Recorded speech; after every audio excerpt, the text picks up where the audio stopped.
بسم اللہ الرحمن الرحیم۔ اللہ کے نام سے شروع جو بڑا مہربان نہایت رحم والا ہے۔ السلام علیکم دوستو، کائنات اسلام میں خوش آمدید۔ آج میری موضوع ہے ملکہ ایزابل اور حضرت الیاس کا واقعہ۔ اسرائیلی عورت جو انبیاء کرام کی دشمن تھی، ازل سے شیطانی لوگ اور شیطانی مسلمانوں کو راہ حق سے ہٹانے کی کوشش کرتے ہیں، اور اس کے لیے اس نے سب سے زیادہ استعمال عورت کا کیا، اور یہی بنی اسرائیل قوم کے شرک و فکر کی وجہ بنی، جس کے لیے بے شمار انبیاء کرام اتارے گئے۔ اس کے ساتھ ہی بنی اسرائیل کی شان و شوکت کا ایسا زوال شروع ہوا کہ پھر انہیں ایسی شان و شوکت دوبارہ حاصل نہ ہو سکی۔ یہ وہ زمانہ تھا جب بنی اسرائیل کی سلطنت دو حصوں میں تقسیم ہو چکی تھی،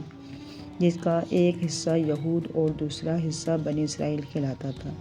بتایا جاتا ہے کہ اس وقت اسرائیل کا بادشاہ جب تھا، جب اس کی بیوی جس کا نام ایزابل تھا، یہی وہ عورت تھی جو پورے بنی اسرائیل کو شرک میں مبتلا کرنے میں کامیاب ہوئی، جو خود دراصل بیل نامی بت کی پرستار تھی۔ بیل بت یہودیوں اور اسرائیلیوں کا سب سے بڑا دیوتا کہا جاتا تھا۔ وہ بت سونے کا تھا، اس کا قد 20 گز تھا،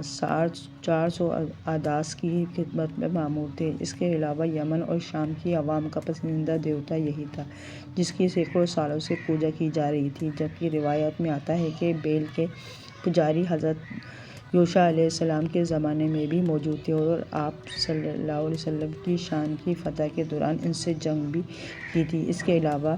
سال کے مختلف مہینوں کے اس دیوتا کے گرد میلے لگتے تھے، سونے چاندی کے نذرانے چڑھائے جاتے، طرح طرح کی خوشبو کا استعمال ہوتا تھا، اس کی قربان گاہ میں جانور کو قربان کیا جاتا اور خاص موقعوں پر انسانوں کی بھیٹ بھی چڑھائی جاتی۔ یہاں دلچسپی کی بات یہ ہے کہ عبرانی زبان میں بیل کے معنی آقا، مالک یا سردار کے ہیں، اس لیے عرب کی خواتین بھی اپنے شوہر کو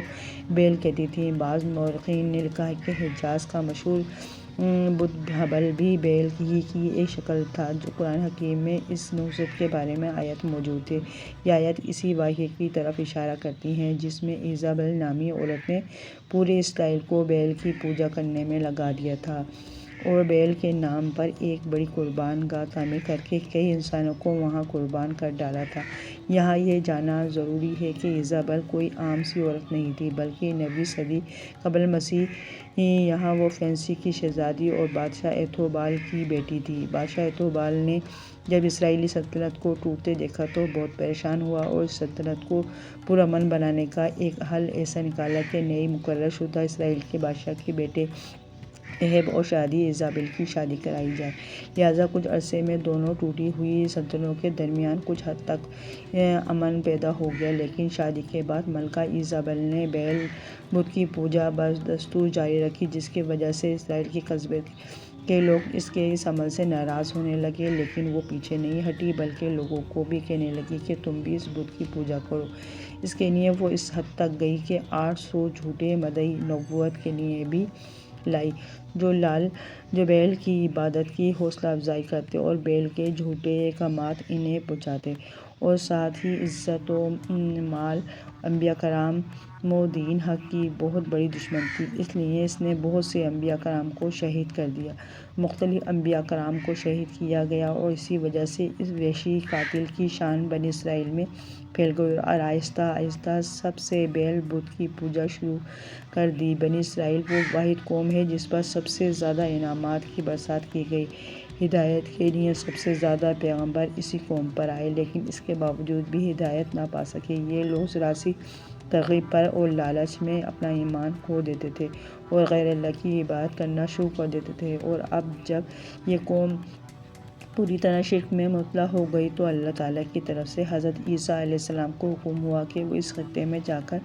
توحید کی تعلیم دیں اور اسرائیلیوں کو بت پرستی سے روکیں۔ حضرت الیاس علیہ السلام نے جب بنی اسرائیل کو صراط مستقیم پر چلنے اور کفر و شرک سے باز رہنے کی دعوت دی تو انہوں نے دعوت حق مسترد کر دی، جس پر اللہ تعالیٰ نے ان کو خوش حالی سے دوچار کر دیا، اور سلطنت اسرائیل کے لوگ پانی کی بوند بوند کو ترسنے لگے، جبکہ دوسری طرف ایزابل اور حضرت الیاس علیہ السلام کی جان کی دشمن بن گئی۔ چنانچہ اس نے اپنے شوہر اہب کے ذریعے ان کو قتل کا فرمان جاری کیا، لیکن حضرت الیاس علیہ السلام کے اللہ کے حکم سے غار میں چھپ گئے اور کچھ عرصے بعد اللہ کے حکم سے دوبارہ ظاہر ہوں گے۔ حضرت الیاس علیہ السلام نے دوبارہ سب کو دین حق کی دعوت دی اور واضح طور پر یہ معجزہ بھی دکھایا کہ خود صالح کے خاتمے کی دعا فرما کر اسے اللہ کے حکم سے ختم کیا اور اس کے بعد موسلادھار بارش ہوئی، لیکن اس کے باوجود سلطنت اسرائیل کے بادشاہ اخاب اور اس کی ایزابل نے دعوت حق قبول نہیں کی اور ایک بار پھر حضرت الیاس علیہ السلام کے قتل کا ارادہ کیا، لیکن دوبارہ اللہ کے حکم سے آپ علیہ السلام نے غار میں پناہ لے لی۔ اس کے بعد حضرت الیاس علیہ السلام نے بنی اسرائیل کے ایک سردار حضرت یعقوب بن نمشی کو مستقبل کا بادشاہ منتخب فرما دیا۔ بعد میں اس بادشاہ نے ایزابل کے تمام حساب کتاب لیا اور ایک دن جب حضرت الیاس علیہ السلام اور اخاب کا آمنا سامنا ہوا، حضرت الیاس علیہ السلام نے کہا اس کو اللہ کا پیغام پہنچایا اور کہا کہ جس طرح تیرے باپ کا خون کتوں نے چاٹا تھا اسی طرح تیرا بھی ہوگا، اور ساتھ ہی اس کی ملکہ ایزابل کے بارے میں خدا کے حکم سے سب کچھ بتا دیا کہ کھیت میں کتے ایزابل کی لاش کتے کھائیں گے۔